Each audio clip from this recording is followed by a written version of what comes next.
Dan hari ini kita akan belajar mengenai kekuatan doa khusus di bulan Ramadan. Apa istimewanya doa di bulan Ramadan? Doa apa yang dipanjatkan? Apa yang bisa kita dapatkan kalau kita bisa berdoa dengan khusyuk dan baik di bulan Ramadan? Untuk itu kita akan coba memulai dulu dengan membacakan satu ayat di rangkaian ayat-ayat Ramadan. Nanti kita akan bahas mengapa ayat ini salah satunya ada di rangkaian ayat-ayat Ramadan. Insyaallah yang akan dibacakan adalah Al-Quran surah kedua Al-Baqarah di ayat 186. Yang akan membacakan insyaallah Adinda Arkan dari kelas 3 Putra. Diperkenankan Adinda Arkan. Dibaca dari hafalan, silakan. Al-Baqarah ayat 186. Wa idza sa'alaka ibadi. Silakan.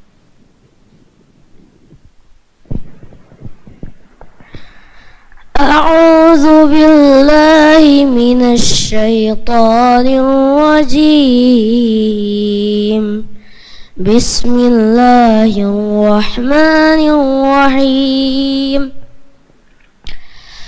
Wa idza sa'alaka ibadi anni fa inni qarib ujibu da'watad da'i idza da'ani falyastajibu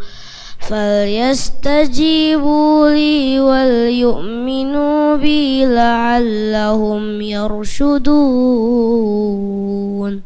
Baik, terima kasih Adinda Arkan, kelas 3 Putra dari Akhyar International Islamic School. Saat ini masih menyempurnakan hafalan dan sudah sampai berapa? Berapa juz sekarang hafalannya? Alhamdulillah. Alhamdulillah udah 20 juz. 20 juz. Baik, mudah-mudahan Allah memberikan kemudahan kepada Arkan dan kita semua untuk menyelesaikan hafalannya. Baik, teman-teman dan pemirsa dimanapun berada, surah kedua Al-Baqarah ayat 186 adalah satu di antara rangkaian paket ayat-ayat Ramadan.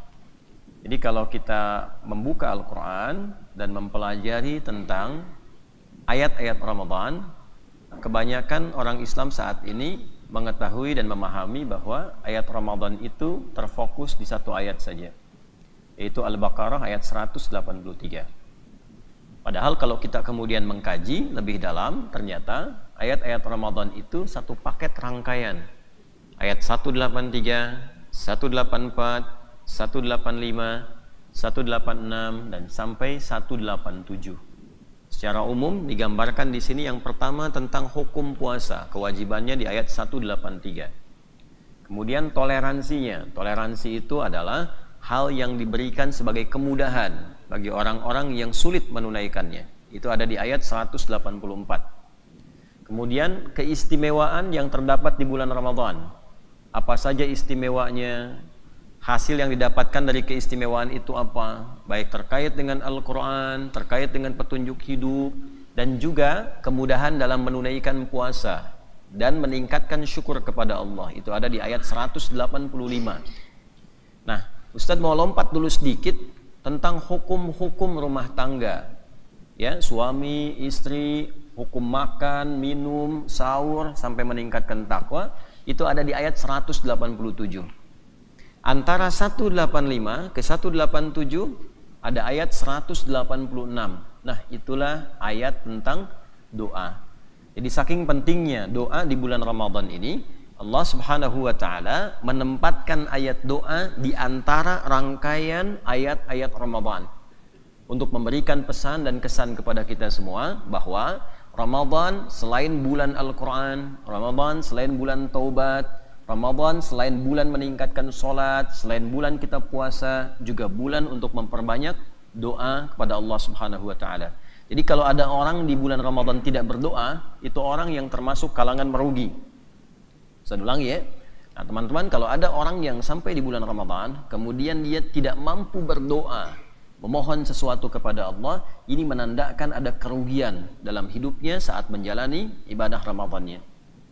Baik, kalau sekarang kita bertanya bagaimana cara kita berdoa kepada Allah, apa yang kita minta dalam berdoa itu, maka inilah yang coba akan kita kaji, ya. A'udzubillahi minasyaitonirrajim. Bismillahirrahmanirrahim. Mari kita lihat. Sebelum Ustaz bacakan, kita bacakan dulu asbabun nuzul terkait dengan ayat ini ya. Baik, diriwayatkan dari sahabat Muawiyah ya bin Haidah bahwa suatu ketika seorang Arab Badui mendatangi Rasulullah SAW dan bertanya kepada beliau perihal sifat Allah. Apakah Allah itu dekat sehingga kami memohon kepadanya dengan lirih, atau Allah itu jauh sehingga kami memohon kepada Allah dengan berseru? Lalu turunlah ayat ini. Ya, maksudnya ada orang datang kepada Nabi SAW. Nah, orangnya orang Arab pedalaman, disebutnya Arab Badui. Jadi di Arab itu ada dua, teman-teman. Kalau teman-teman pernah ke Mekah, umrah atau haji ya, yang belum, insya Allah kita doakan sama-sama semoga nanti dipercepat ya untuk bisa haji dan umrah. Nanti saat sampai ke Arab ada dua golongan masyarakatnya, dua jenis. Satu orang kota. Orang kota itu tinggalnya ya di daerah-daerah kota, cirinya dia punya rumah, tidak pindah-pindah. Penetap. Ya, itu disebut dengan Arab namanya. Apa namanya? Arab. Kita menyebutnya Arab, ya. Kalau dia pindah-pindah, istilah kerennya nomaden, pindah-pindah tinggalnya di padang pasir, di desa, di daerah, dekat gunung-gunung. Nanti teman-teman kalau main kemudian umrah dari Madinah mau ke Mekah, lihat di sepanjang jalan itu, baik pakai kereta ataupun pakai bis, itu nanti ada ternak-ternak unta, terus ngelihat tenda-tenda tuh, ya di tepian-tepian gunung gitu. Nah itu namanya orang Arab pedesaan, disebutnya Badui. Badui itu dari bahasa Arab, dari Badawi, Badui, ya orang Arab pedesaan. Nah yang datang ke Nabi ini SAW itu orang Arab Badui. Kalau di Al-Quran disebutnya A'rabun. Apa namanya? A'rab. Masih ingat Quran surah ke-49 Al-Hujurat ayat ke-14. Qalatil a'rabu amanna. Coba kita baca sama-sama. A'udzu billahi minasy syaithanir rajim.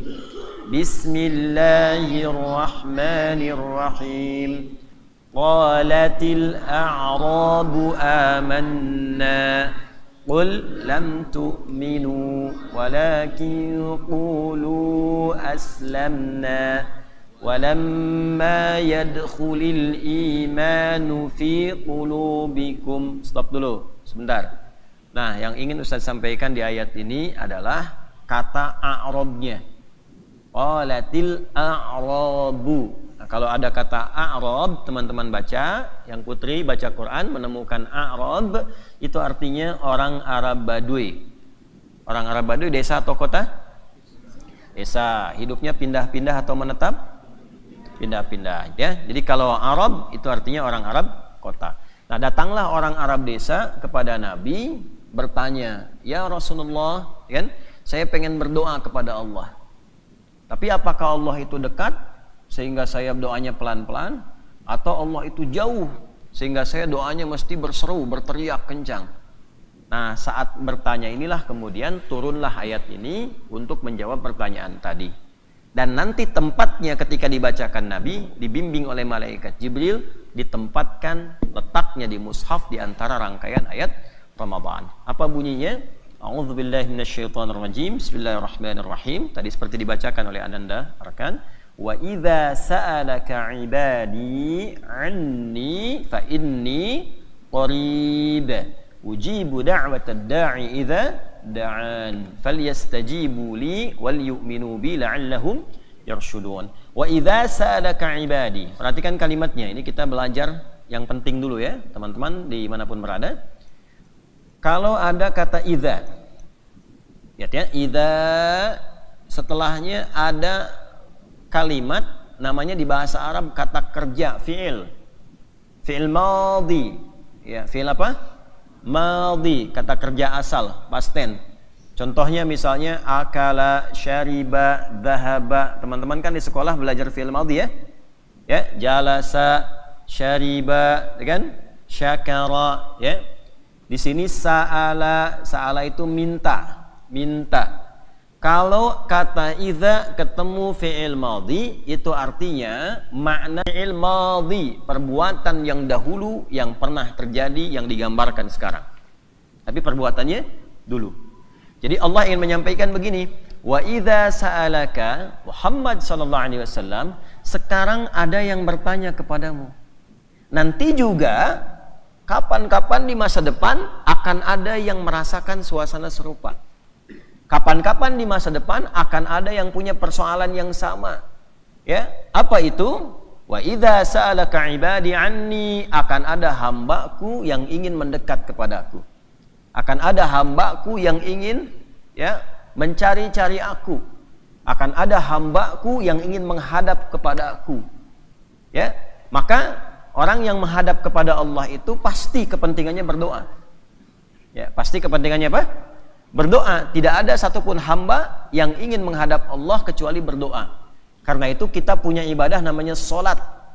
Ya, ibadah formal menghadap Allah. Kita ke arah ke kiblat, tapi kita menyembah siapa? Allah. Menghadap jihadnya atau arahnya ke kiblat, tapi yang kita sembah Allah. Nah, solat dalam bahasa Arab itu nama lain dari doa. Karena semua isi solat disebut dengan apa? Doa. Jadi di masa Nabi ada yang ingin berdoa kepada Allah, nanti pun pasti ada. Ustaz tanya, kalau kita suka berdoa tidak? Suka berdoa tidak? Doa kepada siapa? Allah. Jadi bukan hanya di masa Nabi orang Arab Badui, ya, setelah Nabi meninggal pun pedomannya masih ada, ajarannya masih ada, sampai kapanpun pasti akan ada yang berdoa kepada Allah. Karena itulah jawaban dari Allah sangat sempurna. Dari kata idza pakai sa'ala. Sekarang ada yang minta, ingin berdoa, nanti pun pasti ada yang berdoa lagi. Paham sampai sini? Nah, kalau kita ingin berdoa kepada Allah, bagaimana caranya? Nah, ayatnya langsung menjelaskan kepada kita, Allah tidak, perhatikan, dibatasi dengan jarak. Ya, laisa kamitslihi syai', ya, tidak dibatasi dengan jarak, tidak dibatasi dengan tempat, karena Allah yang menguasai semua tempat, semua jarak. Pemiliknya siapa? Allah. Jadi kalau mau berdoa kepada Allah, perhatikan jawabannya langsung.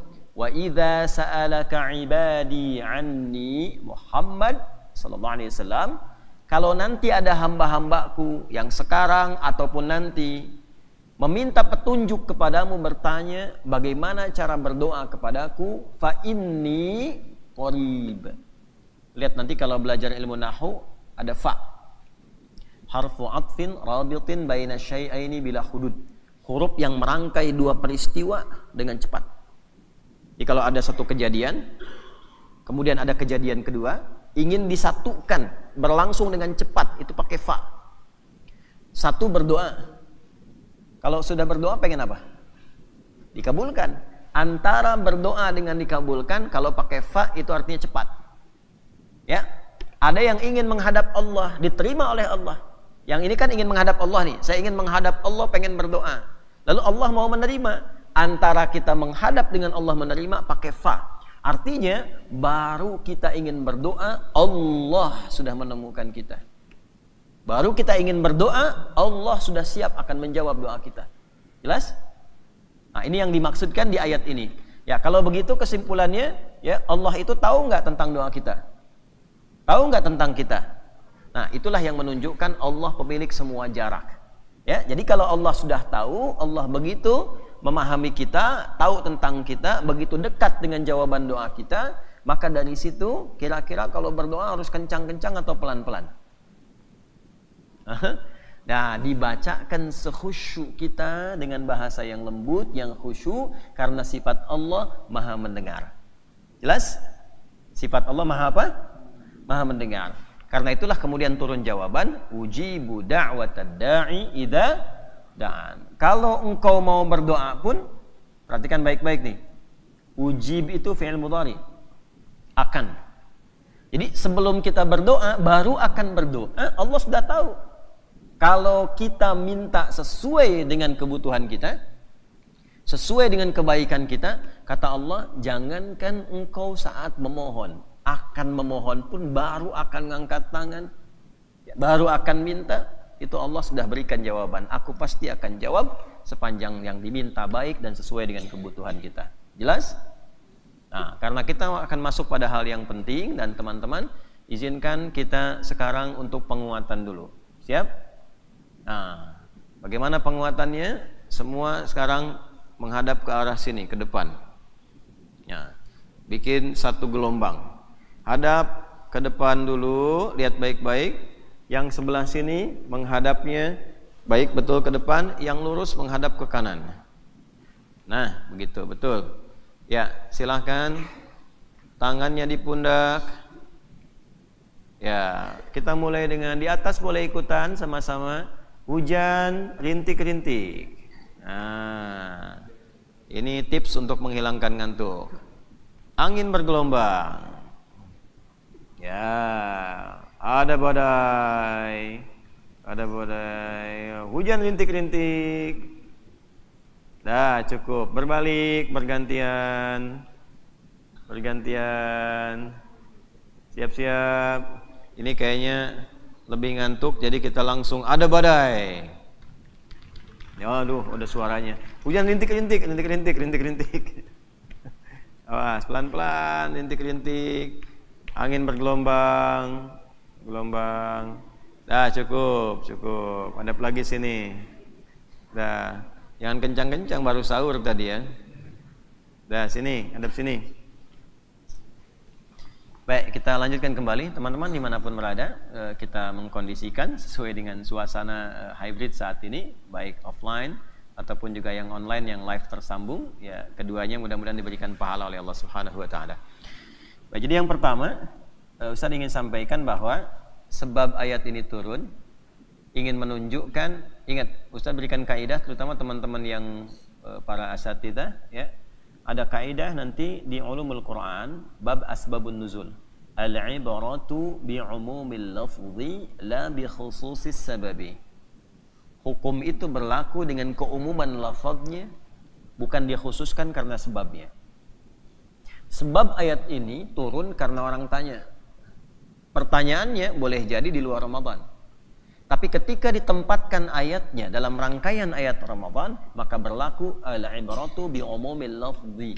Hukumnya berlaku terkait keumuman lafadznya. Di mana lafadznya ditempatkan? Dalam rangkaian ayat Ramadan.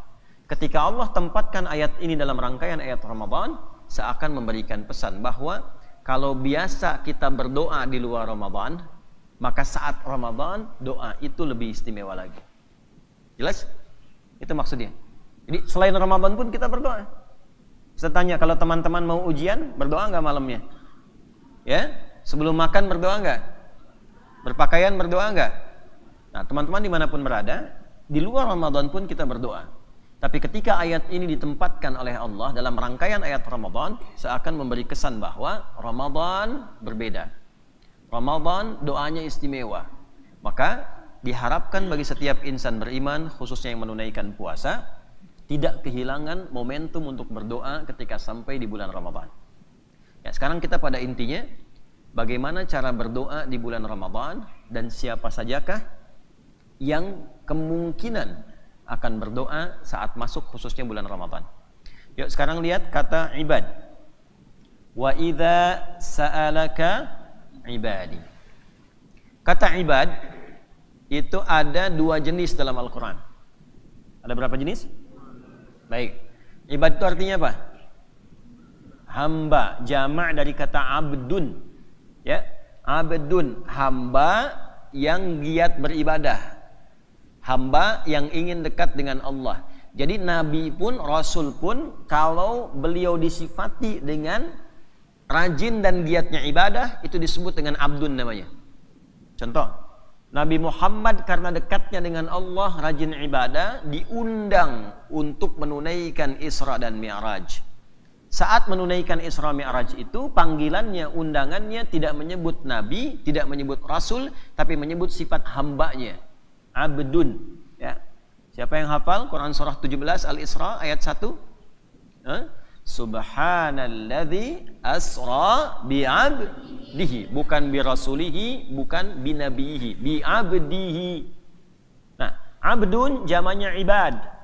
Jadi ketika doa di sini disebut dengan ibad, wa idza sa'alaka ibadi, ini menunjukkan berdoa pun termasuk bagian dari ibadah. Jelas ya? Saya ulangi nih. Kalau ibad jamak dari kata abdun dimasukkan di sini bagian dari nama untuk yang berdoa disebut dengan ibad. Ini menunjukkan doa termasuk apa? Ibadah.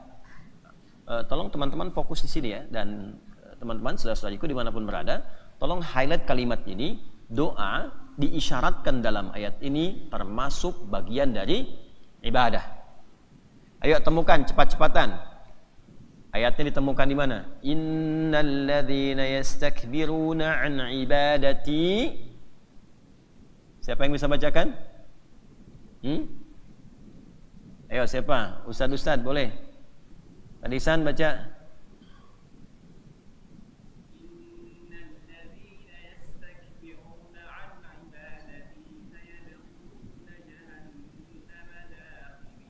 Surat apa itu? Ayo. Surat apa? Ya. Baik. Nah, innal ladzina yastakbiruna an ibadati, orang-orang yang sombong tidak mau ibadah kepadaku. Ibadah di sini yang dimaksudkan doa. Jadi doa disebut dengan apa? Ibadah. Yang Ustaz mau tanya begini, kalau ibadah ada adabnya tidak? Salat itu ibadah bukan? Ada adabnya tidak? Ada aturannya? Boleh nggak ngobrol waktu sholat? Boleh nggak bicara waktu sholat? Makan waktu sholat? Nah, perhatikan baik-baik, ini rahasianya. Karena doa itu disifati ibadah, maka kalau berdoa harus digunakan adabnya. Jangan sembarangan. Ya. Kapan mengangkat tangan? Bagaimana cara mengangkatnya? Bagaimana memohonnya? Apakah menghadap kiblat atau tidak menghadap kiblat? Kalau doanya ingin cepat dikabulkan, maka gunakan adab-adab doa. Yang kita bahas saat ini, itu belum sampai ke adab doa, kita akan bahas dulu jenis orang berdoanya. Nanti di akhir atau di sesi berikutnya, kita akan bahas tentang adab berdoa supaya doanya cepat dikabulkan Allah. Jelas? 1. Jenis ibad yang pertama jika disebutkan dalam Al-Quran adalah orang soleh yang ingin semakin dekat dengan Allah. Satu orang siapa? Orang soleh yang ingin dekat dengan Allah. Dia sholat, pengen nambah sholatnya supaya dekat Allah. Dia baca Quran, pengen nambah bacaan dan hafalan Qurannya supaya makin dekat dengan Allah. Nah ini kalau orang ini semakin ingin dekat Allah dan dia soleh, itu disebut dengan ibad. Nanti kalau sudah semakin dekat, dia dekat dengan sifat Allah yang maha penyayang. Jadi kalau sudah dekat dengan Allah, sifat sayang Allah diturunkan. Allah makin sayang. Nah teman-teman kalau sholatnya rajin, Allah makin sayang. Kalau bacaan Qurannya makin semangat, hafalan makin banyak, Allah makin sayang. Kalau Allah sudah makin sayang, dibukalah oleh Allah semua kemudahan untuk hidup kita. Nih ujung kepala nih ya, peci, sampai kaki, kaos kaki, sepatu, itu bisa nggak beli. Nanti Allah kirimkan. Hambanya si fulan kirim peci, hamba si fulan kirim kacamata, hamba si fulan kirim baju. Itu dalam sebulan makanan bisa dikirimkan, bisa tidak beli. Seperti Sayyidah Maryam. Tahu Sayyidah Maryam? Ya, coba yang hafal Ali Imran ayat ke-37. Nanti pertemuan berikutnya Putri boleh dikasih mic-nya ya. Ya, masih ingat? Fataqabbalaha rabbuha biqabulin wa ambataha nabatan wa kaffalaha. Perhatikan, kullama dakhala 'alaiha zakariyal wajada 'indaha qala ya maryamu anna qalat huwa min 'indillah innallaha yarzuqu man yasha bighairi hisab. Maryam enggak pernah beli. Setiap kali ingin makan, pamannya mengantarkan Nabi Zakaria, sudah ada makanan. Pengen buah, sudah ada buah. Bukan musim anggur, ada anggur. Bukan musim jeruk, ada jeruk. Kita semalam pengen mangga, bukan musim mangga, nggak ada mangga. Hampir kita jalan keluar kan, bareng-bareng. Ya kita bilang tetangga, punten dapat mangga, mangga gitu ya. Tapi karena bukan musimnya nggak dapat kita mangga. Ya, tapi kalau Allah mau, itu bisa dapat. Semakin dekat. Ini Ustaz tanya, kalian di sini kurang lebih, ini sudah hampir 13 hari di sini. Ustaz tanya, coba lihat, makannya beli nggak? Enggak. Minumnya beli enggak? Enggak. Buahnya beli enggak? Cemilannya beli enggak? Bajunya nyuci sendiri apa dilondriin? Yang kasih siapa? Kalau kalian tidak mendekat kepada Allah di sini, tidak niat ibadah, pengen dekat sama Allah, belum tentu dapat itu. Ya. Tuh, kita pengen duren, nggak beli, tiba-tiba ada yang ngantar duren ke sini. Ya. Enak gak durennya kemarin? Hah? Manis gak? Manis. Orang pengen duku beli, kita tiba-tiba diantar duku ke sini. Ya, nggak minta, dukunya datang. Makanannya enak nggak? Sahurnya enak nggak? Enak. Di luar belum tentu bisa dapat begitu. Maksudnya apa? Kalau kita dekat sama Allah, jangankan di pesantren, di luar pesantren pun Allah akan kirimkan. Itu sifatnya. Nah, kalau sudah dekat, yang memberi kepada kita siapa? Allah. Sifat Allah yang memberi di dunia tanpa batas namanya Rahman. Apa namanya? Nah, orang yang sering ibadah sehingga dekat dengan Allah, sering sholat, minta sama Allah, maka disifati namanya ibadur Rahman. Kalau sudah ibadur Rahman, dekat dengan Allah, semua dibuka, dan yang pertama Allah berikan, dirubah dulu hambanya menjadi baik. Karena dia dekat dengan Allah. Ya, itulah yang dimaksud Quran surah ke-25 teman-teman sekalian di ayat ke-63. Ya, surah Al-Furqan ayat berapa? 63. Wa ibadur rahmanil ladzina yamshuna 'alal ardi hauna wa idza khatabahumul jahiluna qalu salama. Ibadur Rahman, kapan seorang hamba disebut dengan ibadur Rahman? Salah satu sifatnya sifat hamba ibadah berdoa, Rahman sifat Allah yang mengabulkan permohonan doa. Tuh. Di mana ditemukan? Quran surah 17 ayat 110. Nanti kalau ngajinya sudah bagus, hafalan Qurannya bagus, nanti insya Allah diberikan ilmu lebih dari ustadz, jadi bisa merangkai, ya Allah berikan anugerah supaya tahu ayatnya kemana, karena tidak mudah begitu. Ya, Al-Isra ayat 110. Qulid'ullaha awid'ur rahman ayyamma tad'u falahul asmaul husna. Kalau kalian punya masalah, kalian pengen sesuatu, kata Allah, minta kepadaku, sebut namanya Allah atau Ar-Rahman. Qulid'ullah awid'ur Rahman. Ibad, minta sama Allah. Begitu minta sama Allah, diberi oleh Allah dengan sifat Rahmannya. Jelas?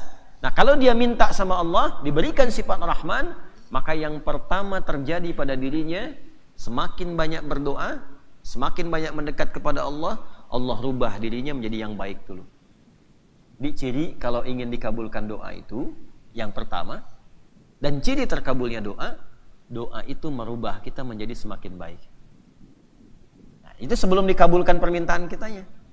Jadi kalau kita ingin minta sama Allah, jadi baik dulu. Yang kedua, ciri orang berhasil diterima doa itu oleh Allah, cirinya dia berubah menjadi baik. Itu dulu. Ya Allah pengen sepeda, ya Allah pengen sepeda, ya Allah, gitu kan? Pengen sepeda, ya Allah. Nah, sebelum dikasih sepeda, kalau teman-teman ingin tahu bagaimana tandanya kita dijawab doanya oleh Allah, yang pertama adalah perubahan diri kita terjadi. Kita berubah jadi baik dulu. Doanya tidak putus asa, terus minta. Yang kedua, sholatnya makin rajin. Makanya kalau malam sekali sholat belum terjawab, tapi merubah kita makin baik, sholatnya makin rajin, baca Qurannya makin banyak, itu tandanya doa kita diterima Allah. Nanti pada saatnya langsung Allah kabulkan. Tiba-tiba ya Allah sepeda, dikirimkan mobil misalnya. Karena semakin baik, kalau orang baik itu dikasih apapun bisa memakainya. Ya, jelas sampai sini? Nah, itulah ciri yang pertama, yaitu hamba Allah yang saleh. Di Ramadan, ini golongan yang pertama. Tinggal kita lihat kita masuk yang mana. Ya, kalau ingin jadi hamba Allah yang saleh, yang baik, dan merasa sudah baik, maka tandai dengan tingkatkan doa. Habis tarawih malam berdoa, habis sahur berdoa. Sekarang puasa banyak doa. Buka berdoa, tingkatkan doa. Ini golongan pertama. Yang terakhir, sebagai penutup, jika disebutkan ibad, maka yang kedua adalah menunjuk pada hamba yang salah. Hamba yang apa? Awas, hati-hati yang ngantuk, kepalanya jatuh. Baik. Yang satu hamba yang apa? Soleh. Yang kedua hamba yang apa? Salah. Yang salah ini ditemukan di Quran surah 39 Az-Zumar di ayat 53. Ya, kita cepat bacakan. Qul ya ibadiyalladzina asrafu ala anfusihim la taqnatu min rahmatillah. Innallaha yaghfirud dzunuba jami'a. Lihat kalimatnya. Qul, katakan, viralkan Muhammad sallallahu alaihi wasallam. Ya ibadi, itu disebut ibad. Yang soleh ibad, yang salah ibad. Qul ya ibadiyalladzina asrafu ala anfusihim. Muhammad SAW viralkan, katakan pada hamba-hambaku yang merasa banyak salahnya, merasa salah. Nah, jadi Ramadan ini nanti ada orang-orang yang merasa banyak salah ini, tapi pengen dekat dengan Allah. Pernah mencuri? Siapa yang pernah mencuri? Ayo angkat tangan. Insya Allah tidak ada ya. Pernah mabuk? Siapa yang pernah mabuk? Awas, ayo mana? Langsung berhenti sekolah nih. Tidak ada ya. Ada yang pernah mabuk, pernah mencuri, pernah merampok, pernah membunuh, ya, pernah berzina, ingin tobat. Ramadan khususnya, karena rahmat Allah turun, dia ingin mendekat kepada Allah, ingin bertobat. Nah, maka berlakulah ayat yang kedua ini. Di Ramadan kita akan temukan orang-orang yang merasa dirinya pernah salah, tiba-tiba bertobat kepada Allah. Ini poinnya teman-teman dimanapun berada. Perhatikanlah ini dengan sangat luar biasa. Saking cintanya Allah kepada hambanya, diberikan peluang yang sama, yang soleh dan yang salah. Seakan kalimatnya begini, aku tidak peduli apakah hambaku melihat dirinya soleh atau melihat dirinya salah berlumur dengan dosa. Sepanjang dia mendekat kepadaku, yang soleh aku tingkatkan kemuliaannya, yang salah aku gugurkan seluruh dosa-dosanya. Innallaha yaghfirud dzunuba jami'a. Kalau benar dia mau bertobat, la taqnatu min rahmatillah, dan tidak putus asa dari rahmat Allah, jangan putus asa datang. Ya, pernah mabuk, pengen tobat. Pernah merampok, pengen tobat. Ya, yang di lembaga permasyarakatan ini Ramadan ini berkah luar biasa. Ya. Oleh Allah ditempatkan, diberikan kesempatan, pengen tobat, kata Allah datang. Jangan putus asa, jangan dengarkan bisikan setan. Jangan dengarkan godaan setan yang mengatakan ini nggak mungkin diterima, ini dosanya kelampau banyak. Tidak, kata Allah jangan putus asa, sebab yang putus asa itu cuma setan. Ya, kalian jangan dari main bola saja tidak putus asa ya, mau ngegolin. Doa juga begitu. Datang, minta. Saat seseorang taubat mendekat kepada Allah, kata Allah aku gugurkan dosanya ketika dia benar taubatnya.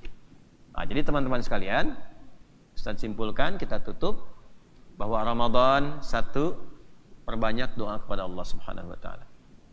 Yang kedua, tingkatkan doa terkait program kesolehan kita. Ini sedang menghafal Quran, perbanyak doa. Sebelum menghafal, minta sama Allah. Boleh pakai bahasa sendiri. Ya Allah, mudahkan hafalanku, lancarkan hafalanku, jadikan aku ahli Al-Quran. Ya, dah satu. Di saat yang sama, tidak ada di antara kita yang punya sifat suci.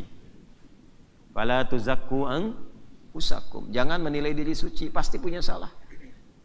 Karena itulah ketika disebutkan yang kedua, tunjuk diri kita. Jangan tunjuk orang. Tunjuk, minta sama Allah, ya Allah ampuni telinga saya yang suka salah dengar. Ampuni lisan saya yang suka salah berbicara. Ampuni mata saya yang suka salah lihat. Tangan saya suka salah bergerak. Sehingga dengan kesalahan itu, saya sulit menghafal Quran. Saya sulit menunaikan sholat. Nah itulah yang kita lakukan saat Ramadan. Orang-orang yang mampu bertobat saat Ramadan, orang-orang yang mampu berdoa kesolehan saat Ramadan, maka selesai Ramadan kembalilah dia ke fitrahnya yang baik, yaitu menjadi orang baik. Fitrah itu cenderung pada kebaikan. Dan yang kedua, sukses dia dengan amal solehnya, sehingga nanti saat dia meninggal, dia gembira pulang kepada Allah membawa pahalanya.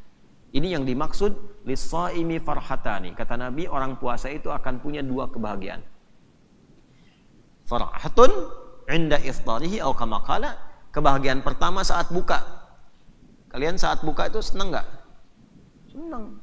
Wah, di depan ada es mangcawa, di depan ada kolak, di depan ada buah, senang. Tapi ingat, senang pertama itu karena akan dijawab doanya. Karena itu saat kalian baca doa, zahabat dhama sampai Allahumma lakasumtu, langsung minta secara pribadi pengen apa. Itu yang dimaksud ya, zahabat dhama'u wabtallatil uruqu wa thabatal ajru insyaallah. Dijawab doa. Nanti yang kedua, farhatun 'inda liqa'i rabbi. Saat pulang kepada Allah bawa pahala karena sukses. Dosa diampuni kembali kepada fitrah, kemudian dapat pahala sukses puasa. Itulah sebabnya saat masuk kita ke Idul Fitri, selesai puasa, kita mengatakan taqabbalallahu minna wa minkum. Semoga Allah terima. Berdoa dulu, ya Allah terima saya sudah puasa. Ya Allah mohon terima saya sudah ibadah. Kita merasa senang, maka kita mengatakan minal a'idin wal faizin. Semoga ya Allah kami termasuk a'idin yang balik lagi ke fitrah, bersih. Faizin berhasil puasanya, amal solehnya dapat, amal salahnya gugur. A'idin menggugurkan amal salah, faizin mendatangkan amal soleh. Itulah di Indonesia kenapa ulama kita mengajarkan minal a'idin wal faizin. Maksudnya mencakup makna tadi. Itulah jeniusnya ulama kita. Ya, boleh kita mengucapkan minal a'idin wal faizin karena doa itu tidak dibatasi. Ya, buka dengan taqabbalallahu minna wa minkum, doa semoga diterima. Lalu kita mintakan pada Allah spesifik permintaan kita, minal a'idin wal faizin. Kita doakan orang lain semoga salahnya digugurkan, kembali ke fitrah, faizin, solehnya diterima, dan beruntung kita sampai kembali kepada Allah Subhanahu wa taala. Inilah ayat yang kita bacakan dan kita kaji pagi hari ini. Persiapan teman-teman sekalian, malam nanti yang putra dan yang putih di atas kita akan langsungkan cerdas cepat Al-Quran. Ya, harus cerdas, harus cepat menjawabnya. Nanti malam ba'da tarawih kita mau live atau tidak? Live atau tidak? Live ya. Baik, jadi teman-teman nanti bisa menyimak. Malam nanti kami ada cerdas tepat Al-Quran, perlombaan di antara para peserta ribat Al-Quran, yang mungkin teman-teman khususnya bisa belajar bagaimana cara menghafal, cara menghadirkan Quran, dan cara bisa menyimpulkan ayat-ayat sesuai dengan hukum-hukum yang diperlukan. Mari kita akhiri pertemuan kita dengan berdoa pada Allah Subhanahu wa taala. Fokus dulu, siap dulu, kita berdoa dulu. Ya, mudah-mudahan doa kita diterima. Ustaz sadari kalian pasti juga merasakan penyesuaian. Oleh karena itu kita berjuang ya. Berjuang, ini malam tidurnya sedikit, siang juga pekerjaan kita banyak, jadi istirahatnya sedikit. Ya, mudah-mudahan nanti dari sedikit yang kita luangkan untuk istirahat, Allah berikan banyak untuk kita manfaat-manfaat insyaallah. Allahumma taqabbal minna innaka antas sami'ul 'alim wa tub 'alaina innaka antat tawwabur rahim. Nahmaduka ya Allah hamdan kama 'allamtana an nahmadak wa nashkuruka syukran kama 'allamtana an nashkuraka antal muqaddim wa antal muakhir bi yadikal khair innaka 'ala kulli syai'in qadir. Allahumma shalli wa sallim 'ala habibikal karim rasulikal mustafa al amin sayyidina Muhammadin wa 'ala alihi wa sahbihi ajma'in. Allahumma ij'alna min ahli al-Qur'an waj'alil Qur'ana sahiban lana fid dunya wa syafi'an lana fil akhirati ya arhamar rahimin. Ya Allah, jadikan kami termasuk ahli Al-Qur'an. Jadikan Al-Qur'an kami teman kami di dunia, cahaya bagi kami di alam kubur, dan syafaat bagi kami di akhirat ya rabbal alamin. Waj'alna min muhibbi sayyidina Muhammad sallallahu alaihi wasallam, dan jadikan kami termasuk pecinta Rasulullah Nabi kami Muhammad sallallahu alaihi wasallam. Rabbana atina fid dunya hasanah wa fil akhirati hasanah wa qina adzabannar. Wa sallallahu ala sayyidina Muhammad wa ala alihi wa sahbihi ajma'in. Wa akhiru da'wana subhanakallahumma rabbana wa bihamdika nashhadu an la ilaha illa anta nastaghfiruka wa natubu ilaik. Walhamdulillahi rabbil alamin.